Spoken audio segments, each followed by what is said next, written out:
Hi, welcome to Swishing Mindsets. This is Anuradha Verma, and today I'm talking to Kavita Kane, who is a former journalist and mythologist and writer of several fascinating books like Menka's Choice, Ahalya's Awakening, The Fisher Queen's Dynasty, Karna's Wife, Sita's Sister, Lanka's Princess. And so, hi Kavita, and let me know if I've missed anything. Yes, I think the latest Saraswati is a gift. Yes, yeah. Because that's the only book on a goddess which I've written, and I think it's very appropriate because it's on Saraswati and this is a Navratri season. So I think I have to mention it. Yeah, please let's start with that then. Tell us a little bit about that book. That book was the most daunting, the most difficult actually for me to write because, as I said earlier, it was the first book which I've written on a goddess per se. In the sense, she's the protagonist because otherwise it's often about characters in the epics or the Purans. And second, I think Saraswati as a goddess is extremely complex. She's iconic, of course, but she's also she's a non-conformist. So she was, and the thing is that people don't know much about Saraswati in the sense, including me. Like for a very long time, I did not know she was the spouse of Brahma. So I think it's through some serial I saw, and then I realized, oh my God, she had a husband. So because you always see her, you always see her alone. We always worship her as Saraswati, never as a couple. And out of the three Devis, she's the only one who is doing that. Like otherwise, you see Lakshmi Narayan, Shiv, Parvati, but Saraswati is always alone. So I think that itself makes her an extremely daunting character. It's where she's in the limelight and the husband takes her. The spouse is almost not many know that Brahma is her spouse. So that itself was intriguing that she's one, and then the fact that she is the goddess of not just knowledge, she's a goddess of arts. Everything, all music, and which is so much seeped into our collective consciousness, where you see we don't realize it, but I think as a society we're extremely creative. We have a lot of, you go to a temple and you see art screaming at us. So she is the, what do you say, the inspiration, the source of idea, the source of creation. So in every way, I think Saraswati was very intriguing. Then this whole Brahma Saraswati relationship, the relationship between a creator and creativity. So it was, I think it was at my personal ode to creation and creativity, where Saraswati is sort of personified. And she personifies all that individually and collectively. And this whole fact that she being a goddess of knowledge, when we have so much of knowledge with us, if she has gifted us, that Saraswati's gift is the knowledge which she has given us. Are we making use as mankind, as humankind? Are we making good use of that knowledge? So the whole thing was, the ball was in the human's court, where are we using the knowledge as positively as she expected us to? Like we have, the entire difference between knowledge and wisdom. Are we wise enough to use that knowledge? We have a lot of information, but are we using information properly? So I think I wrote this book during the COVID time. So I think it was extremely more bleak that time. So all these, I think, and another, it was more, definitely more philosophical than my other books, because she personifies again that, she's sort of, when you talk about Saraswati, there is something very extremely nebulous about her. You cannot sort of pin her down on. And then she's a completely non-conformist. She really didn't endorse marriage and motherhood. She was completely what the stereotypical image of an Indian woman is supposed to be as a wife and mother. So even her marriage is pretty controversial. So I think in every way it was a lot of, what do you say? She was she was a challenge to face, personally. I mean, as a goddess, I think she is one goddess whom we sort of neglect. We should just remember her during Navratri and Saraswati Puja, and during exam time, of course. And otherwise, she's quite a relegated goddess as such. We're talking more about Parvati and Lakshmi and Durga. And so I said, let me, because that is one thing I always wanted to do, was if I ever write about a goddess, it would be about Saraswati. So I think that's how Saraswati's gift came about. Yeah. Also, I mean, she has been relegated. You're right. We talk more about Shiva and Parvati and, the two.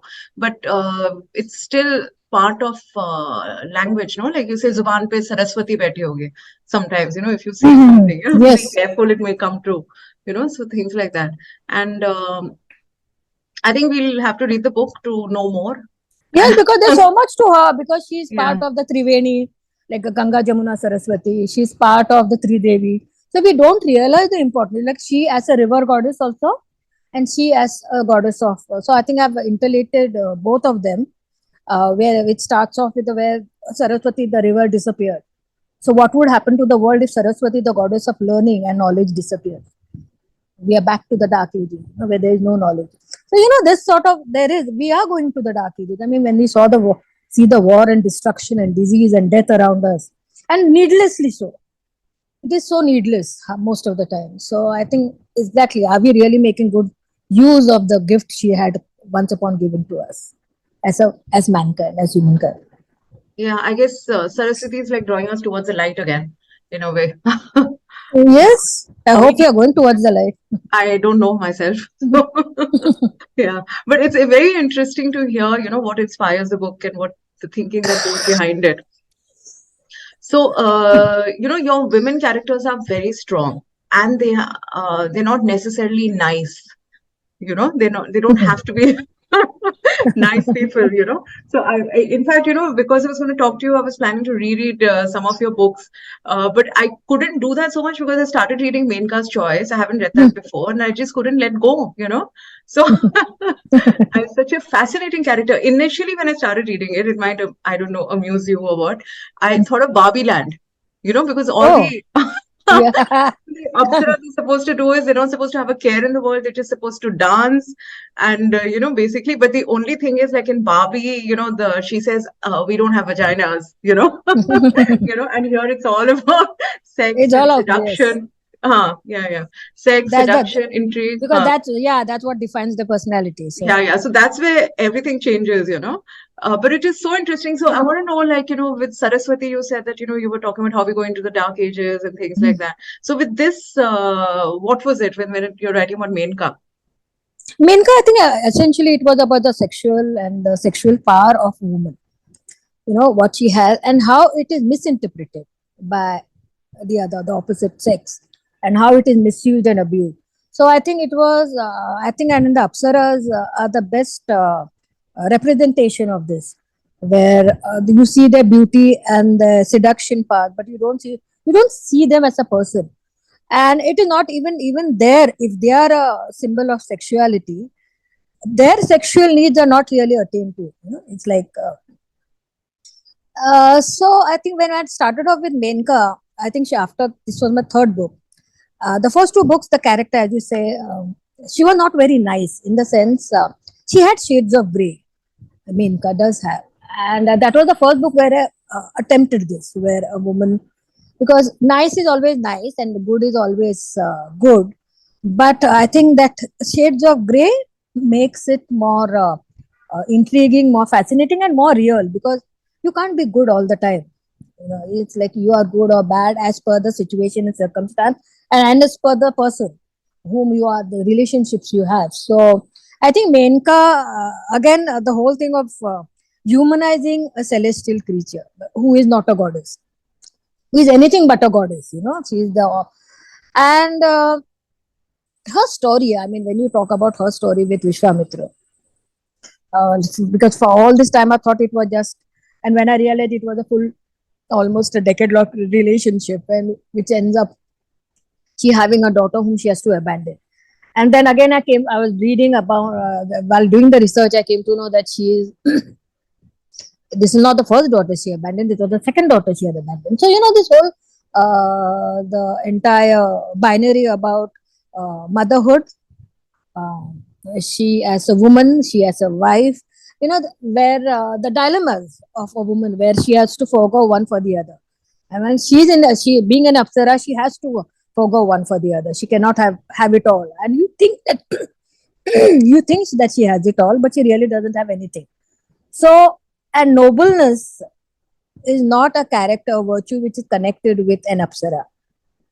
Usually, she's just a messenger who's sent across to do a certain deed.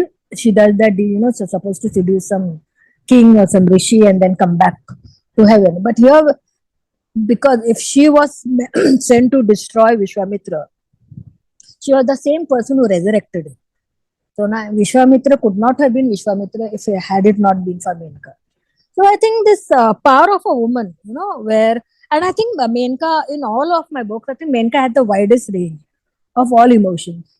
So that again, like Saraswati's gift, I think Menaka was the first book as a threshold where it helped me evolve as an author.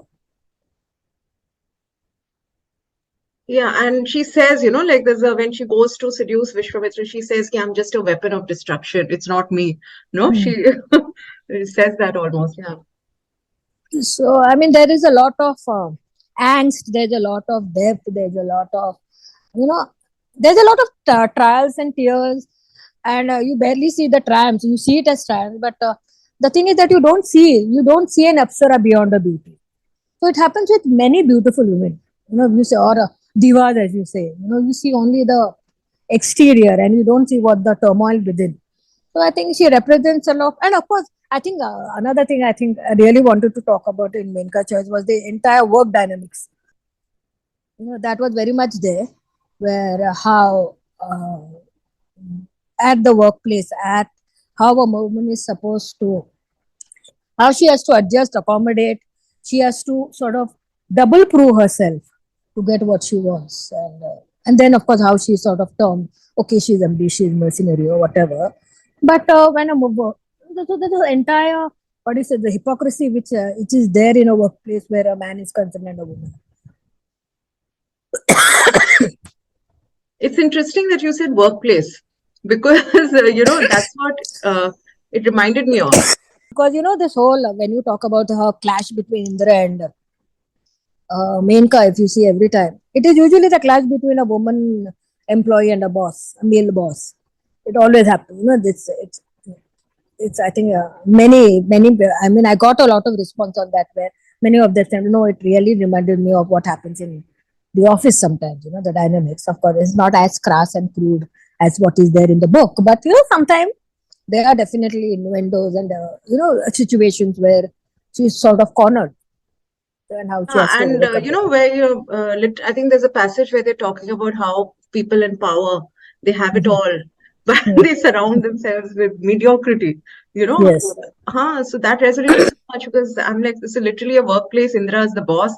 He's got his favorites. And also what you said, Menaka, the standout thing about her is that she's so intelligent. And everybody recognizes that, the devas, the rishis, everybody, she's known for her intellect. So it's very interesting.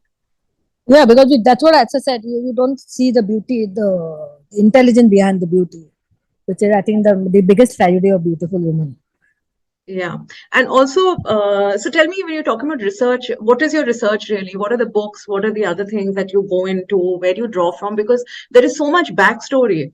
Yes, because I think the research is continuous. I mean, the research actually takes a longer time. The writing rarely doesn't, because even while writing, there's it happens. The research has to go. You have to keep on referring, going back to and fro.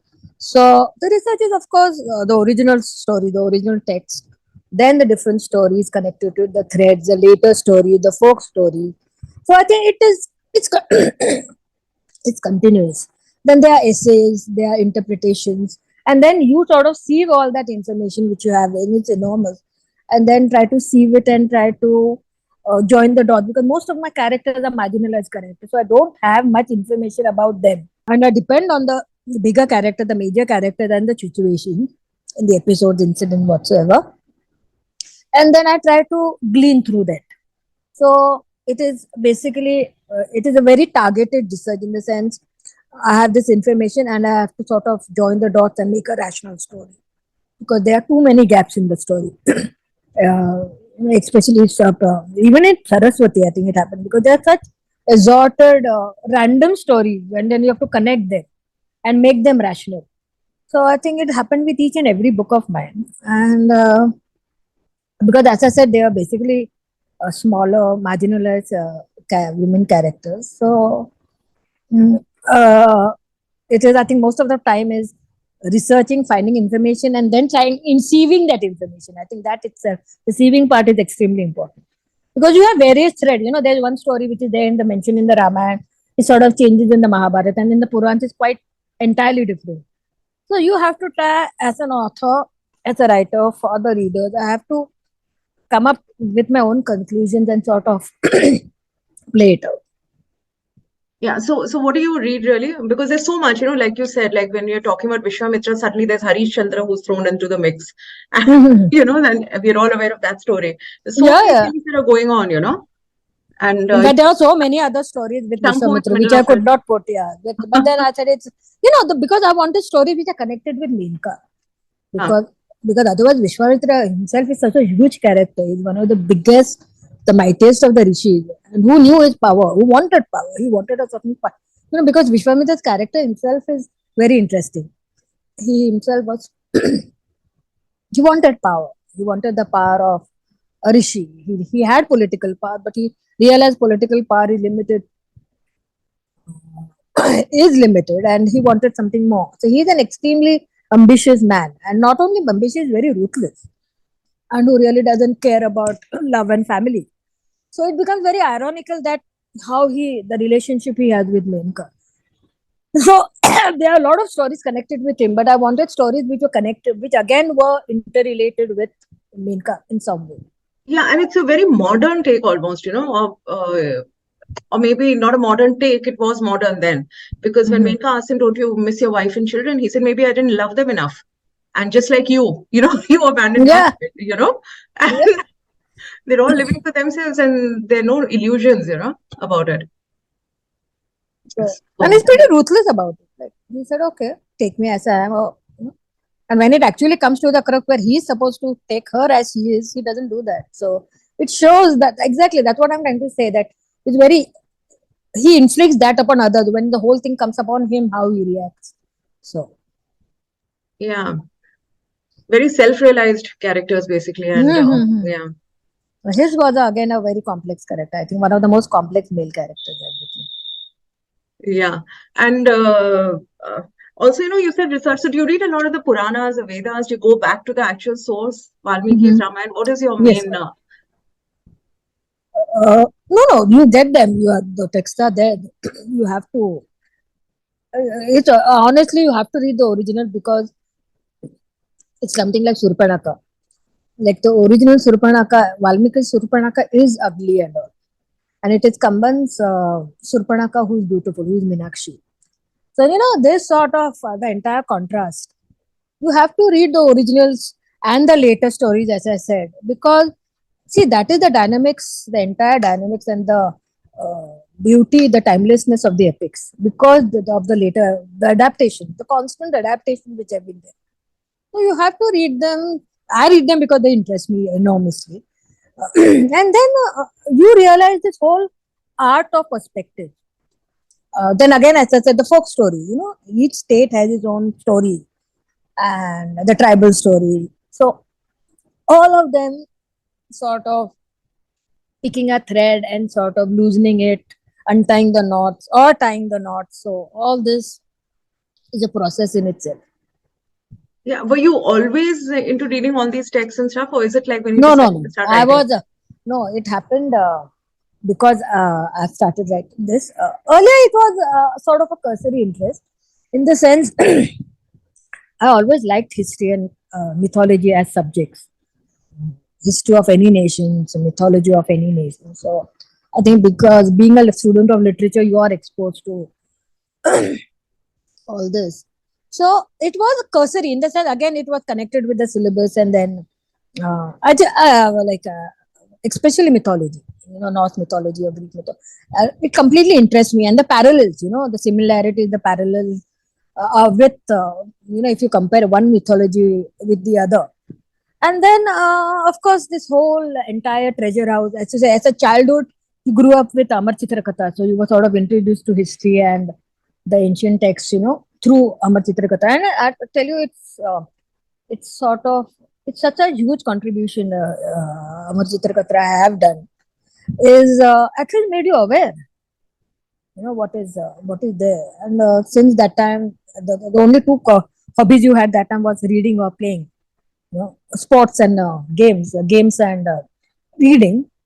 So I think I took to reading, not sports. So all this was part of your childhood, a growing childhood. And I remember sometime in the 7th or the 8th standard, my father gave me C. Rajagopalchari's, I think it was the 7th, Ramayana and the Mahabharata. And that's the first time I sort of joined these stories. Because earlier with Amar Chitra Katha, they were just stories, disconnected stories. But with Rama, when I read the condensed, they are the condensed version, but when I read Rajsi Rajagopalchari, Ramayana and Mahabharata, I joined all these stories, as a cohesive whole. So, where it gave me the perspective of the larger picture. So, yes, in a way, it could have been an unconscious influence or a certain awareness that. So, when I actually decided to write a book, definitely it was the story had to be from our story, from our epics, because I think it's such a huge treasure house. And more than that, it's so relevant in today's world. Because when you are talking about it's so modern, no, I mean, these are universal topics. It's not being modern. I think if this book was there even 100 years ago, it's the same. I mean, they are tackling issues which are, you're talking about love, hate, jealousy, disappointment, intrigue, resentments, self-realization. I mean, all these are, in the end, it's about relationship, whether it's personal, interactive, interpersonal, and about universal emotions, which are, I mean, you name any emotion or any relationship, and it's there in the Mahabharata, something like that. It's like, it's huge. The canvas is entirely, it's endless. So, Yeah, absolutely. That's why it's like absolutely relevant at any point in your life also when you read it. yeah, and my point is like, we can see a Menaka, we can see a Satyavati, we can see an Ahalya in our daily life.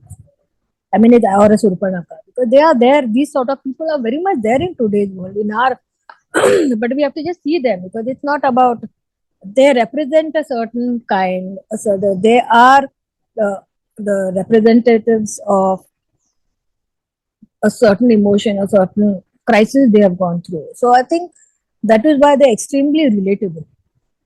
Because I think especially with Surpanakha, I mean, that was the first book where I wrote about an an antagonist as such. And there I did not want to glorify glorify in any way. It was not like blanching her. I did not want to make a black character white. Definitely not. But I wanted to know why the black character is black. I'd rather show her with her shades of grey and how the shades became darker and darker. So that was interesting for me, because Surpanakha actually, because she is one of the most powerful antagonists of the epics. I mean, without her, the second half of the Ramayana doesn't happen. So, and then you wonder, I mean, if she is the one who sort of triggered certain the confrontation between Ram and Ravan and this whole Sita episode.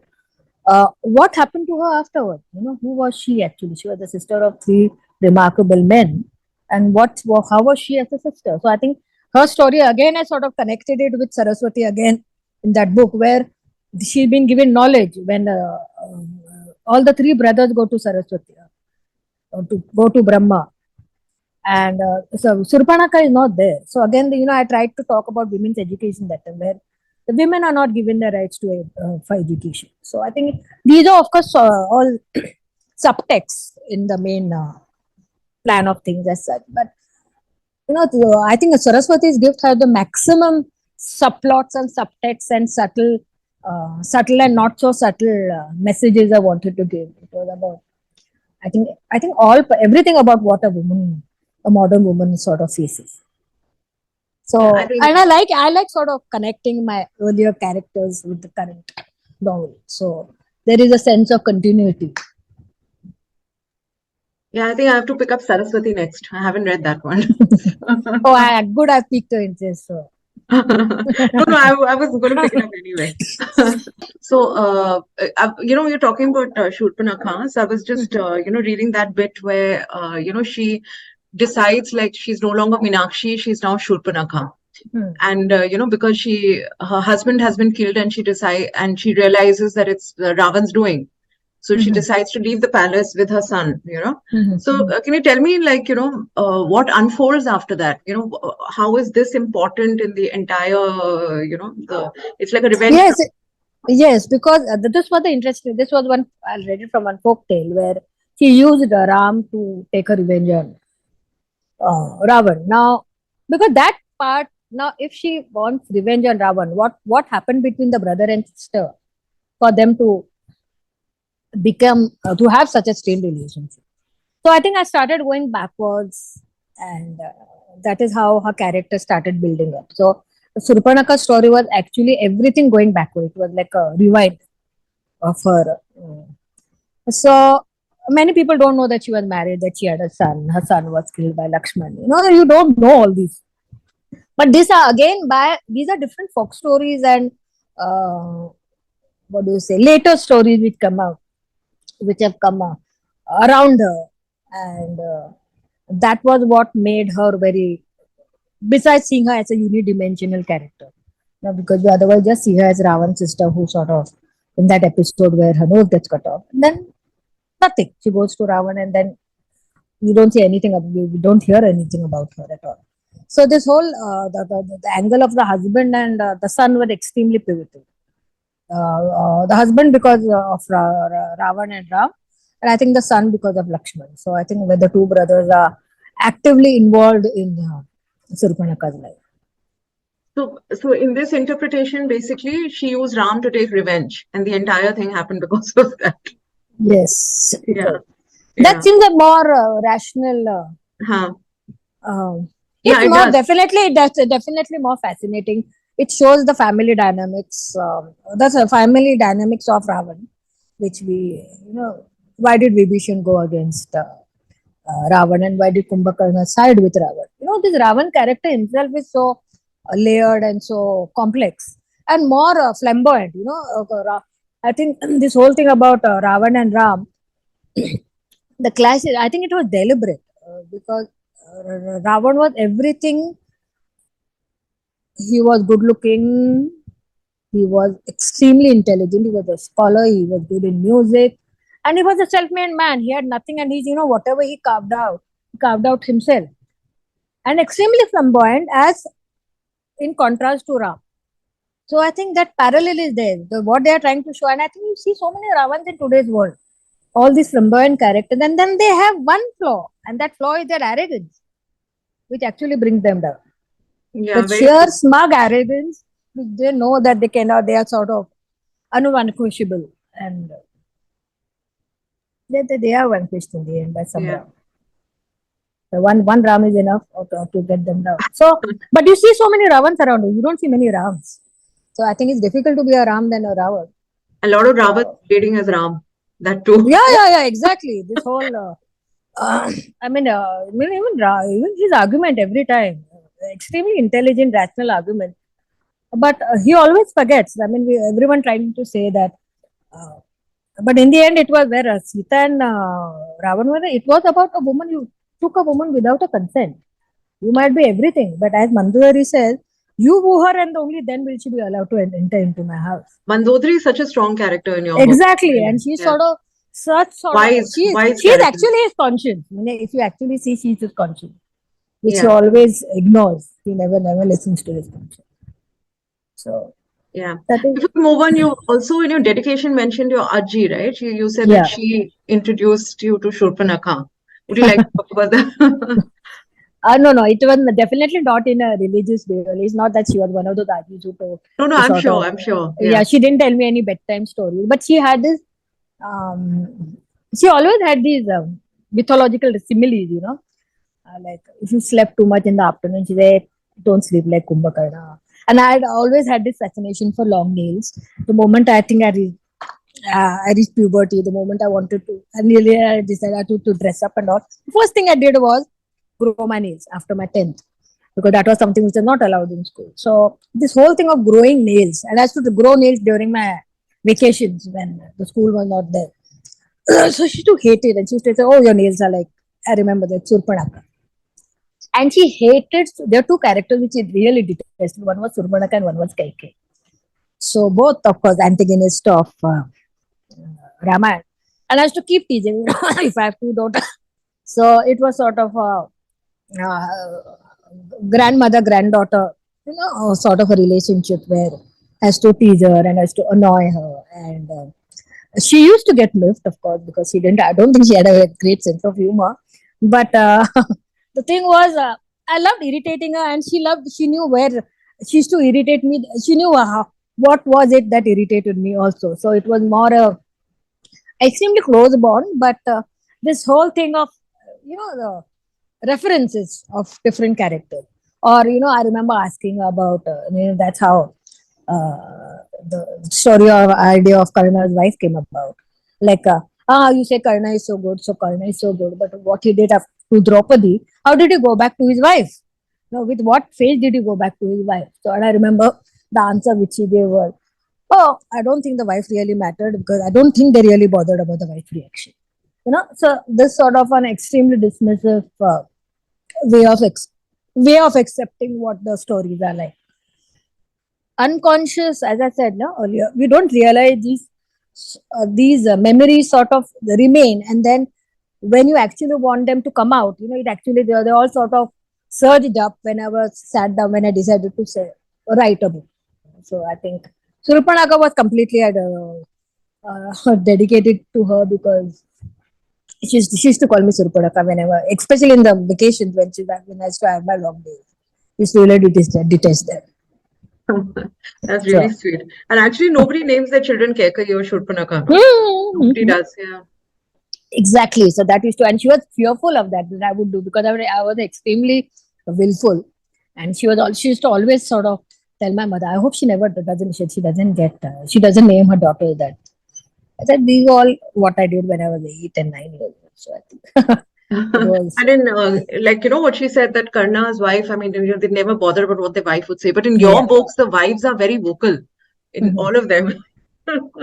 They're not taking it lying down with their husband. Yeah, because that sort of triggered a sense of the questions which I had. So I think Karna's wife was actually my questions which were never answered.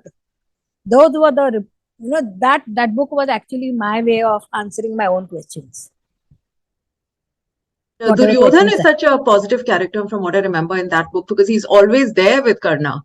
He's always there for him. Yes, because I personally believe Duryodhan was bad where vis-a-vis the Pandavas. Because he never believed that they were his cousins. And then it shows that one resentment, how it completely blackens you. Because you don't see him as a bad husband. You don't see him as a bad king also. The people are not complaining about it. But he's definitely bad as a son. As a son in the sense, he doesn't listen to his father. But then the parents, there's again about parenting. The parenting which Duryodhan had wasn't ideal either. So he is a product of that parenting. Then he has an influence like Shakuni, who is part of his entire growing childhood, and he is the biggest influencer in his life. And then he meets a man like Karna, whom you can say he's a friend whom he uses, or whatever he uses as a weapon against his war against Pandavas. But this is what I wanted to show Duryodhan as, was how, as I said with Ravana, you have one flaw and it completely brings you down. So you should know what, I think this whole self-awareness of knowing what is the qualities which you have and which are the flaws which you have, and then trying, because if you allow that flaw to completely overtake you, yes, you do become a monster. So Duryodhan does become a monster. It's not that I'm trying to glorify him or anything. It was just trying to trying to see the shades in him. So shades of. And what motivates them really to become the monster? Yes, because hate. Yes, because hate and resentment is such a resentment, jealousy. These are such corrosive emotions. They make you. They eat into you first. Before spreading the poison. Yeah, I've just had a thought. I don't know if it's related really. I'm just thinking, but the emotions are so large. They feel so much. Today's life, we really don't, we're just going about mundane lives and all that. But there it is so larger than life. No, We're because feeling it is all an the obsession. jealousies. Yeah, It's an obsessive one, no? It's like it's obsessive. Yeah. yes, for Duryodhan, the Pandavas are his obsession, obsessive hate. He loathes them, he despises them with all his heart. It's like it's an obsession with him. It's a Yeah. unhealthy obsession with him. Even for Indra, like, Menka is an obsession. That's what, Yes, and I yeah. think it happens again with Ahalya's this thing. You know, Yeah. his obsession for Ahalya. So how it so uh, how one, if you allow one emotion, whatever it is, to overtake you, even if it is love, overpowering love, it can be smothering is also. So I think how we are, the whole concept of self awareness, I think it's very important. Which Yeah. again I think I have tried to deal with in Saraswati's gift, where the wisdom to know the flaws in yourself and the goodness in you. Yeah, self-awareness is very important. But again, going back to Surpanakha and Kaikeyi, the two major, let's say, they move the story forward in the Ramayana. If there was no Surpanakha Mm-hmm. and Kaikeyi, there would be no, Mm-hmm. Ravana and Lanka and all that. So Kaikeyi also you've given a positive spin, or shall I say that, it must be in some text that we have Yes, missed, yes. This I mean the Yeah. story which I mentioned, they're not part of my imagination. They're definitely they were these threads which I came across. So yes, again I have to if you see Kaikeyi, she was the most. She was young. She was years younger to Dashrath. She was beautiful. She was the only sister of so many brothers. She was pampered. She was extremely competent. She was one of the few ones who actually fought a war. So she was such an exceptional woman. She was very fond of Ram. She loved him. And then what made her suddenly turn against him? It's unnatural. So there has to be a viable, extremely sound reason for her to go against him. So, yes, and I try to weave them into bring a molding a character. So, so when people say, why don't you write a book on Kaikeyi? I said, no, again, I cannot go through it again because I think with great pain and love, I built up the character of Kaikeyi and Sita's sister. Yeah, because I remember, it was apparently Ram's exile was preordained, right? And there is a part, I don't know if you mentioned it, but like he goes to Kaikeyi and says that only you can do it because you're strong. I can do it because he has to go. So she's the one who took that burden upon herself, really. Yes, she becomes the what do you say, the fall guy. You can say the black this thing. Like she takes it. The onus is on her to start the what do you say, the ordeal as such for because it paves way for his salvation. So this is For part what of he was for his goal. Yes, he yeah. was part of the because it's impossible because he would have never. Dashrath was extremely not only possessive, extremely protective father. He didn't even want them to go Vishwamitra when Vishwamitra takes them. He doesn't want it. He wants them sheltered in his house. He wants especially Ram. So imagine him going for an exile, something as extreme as an exile. That's what I mean. When you talk about, you wonder at what amazing authors Valmiki and Vyas must be. To you, that the entire narrative of to and fro, the character of to know the character of Ram, you have to know the character of Dashrath himself. Because Dashrath he had the child after a very long time, and again obsessive love for his son.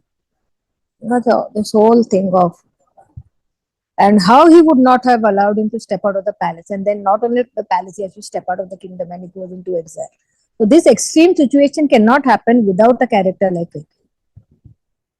Then what made her so? So I think she's an extremely she's I think the biggest, one of the most important characters of Ramayana. I mean, we sort of just dismiss her as a vamp or the antagonist, but no, I think even where the three queens are, I mean, she completely shines out.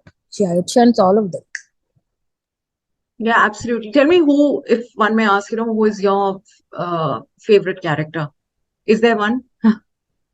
No, A character that doesn't leave you, it's always the current character whom I'm writing about because that completely I get obsessed about that character. So Right now it's Tara, because the next book is on Tara. No, Tara was Vali's and Sugri's wife.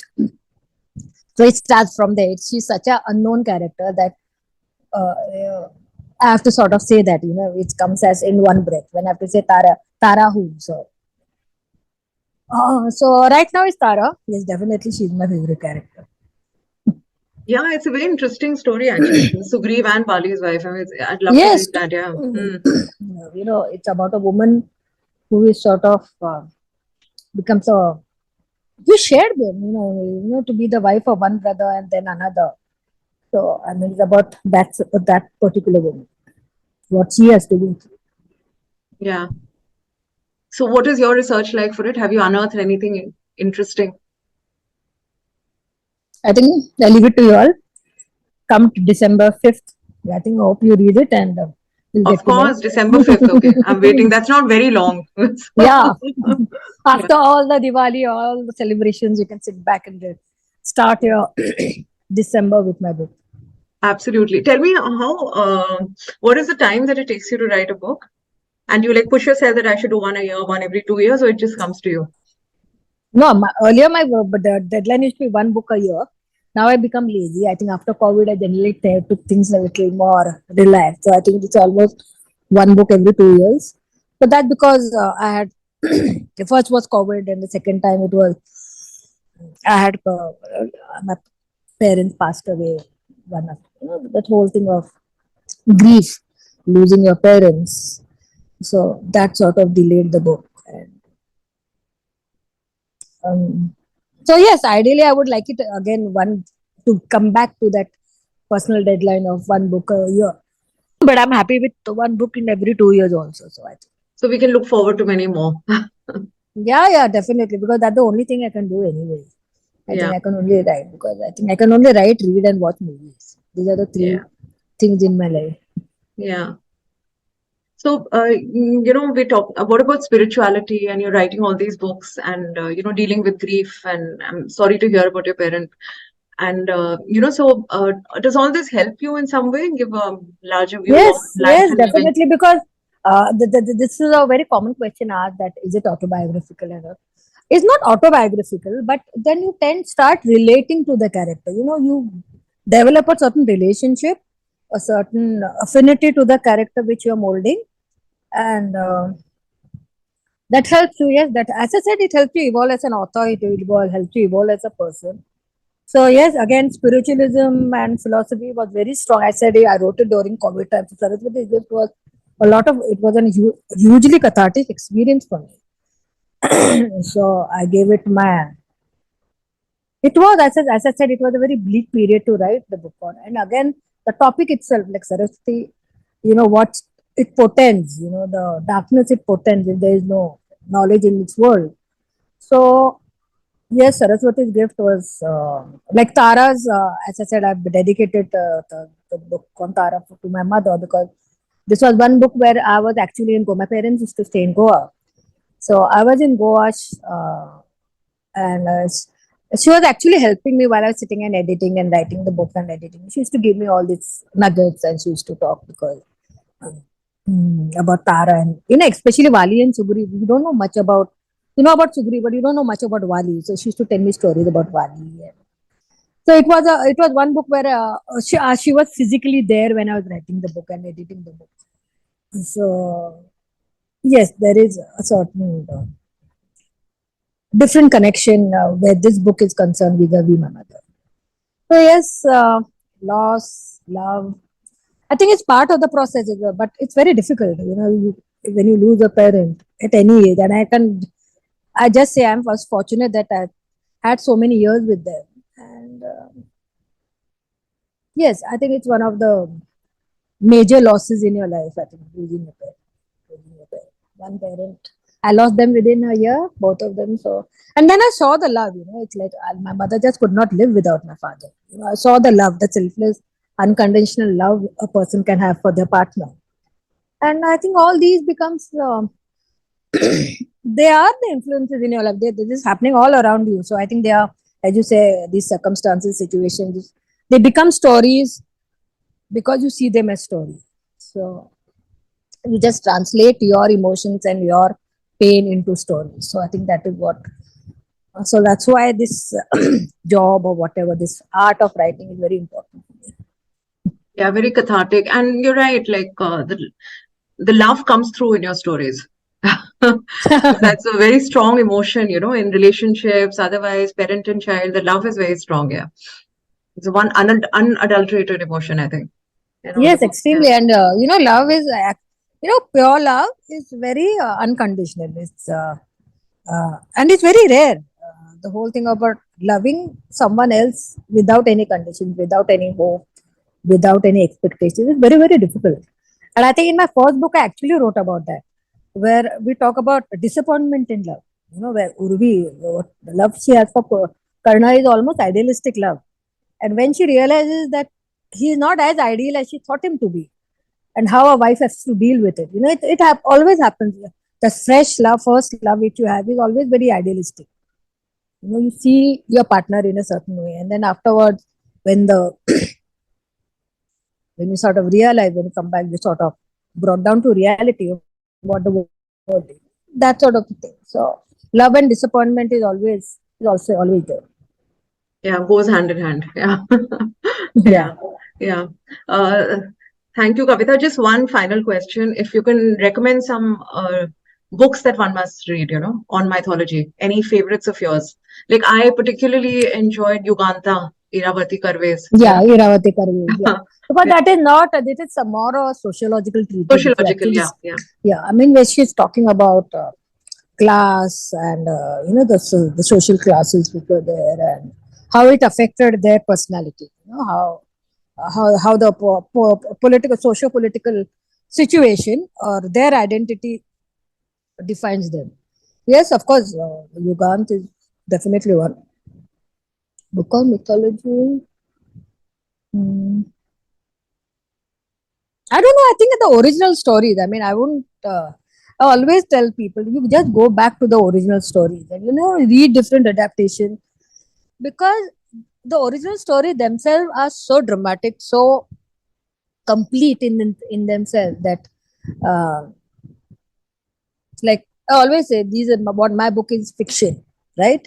Go back to the original story, like something like Ahalya. I mean, the way I've portrayed Ahalya, and then I tell them, I try to connect actual history with Ahalya's story, where especially when you are talking about stories which are in the Rig Veda, especially Ahalya's story and Saraswati's story, where history completely is very, very close, where actual history, it almost becomes a historical story also. So I always believe that go back to the originals, because there's such a huge, there's so much in it, and it's so huge. If you, and as you say, there is a one story is interrelated. It's like a web.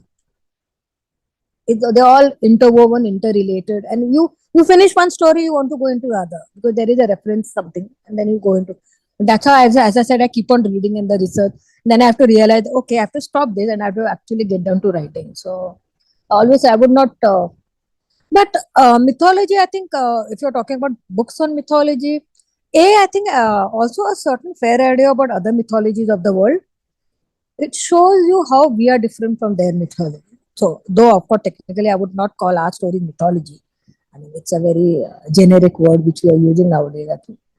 But because they are actual texts, they are Ramayana and Mahabharata. We forget that besides the religious narrative, they are actual literary narratives also. They are poems, they are epic poems. So, I think we should appreciate that and go into that. At the end, like if you say Shakespeare was a master psychologist, I think Valmiki and Vyas beat him hollow anytime.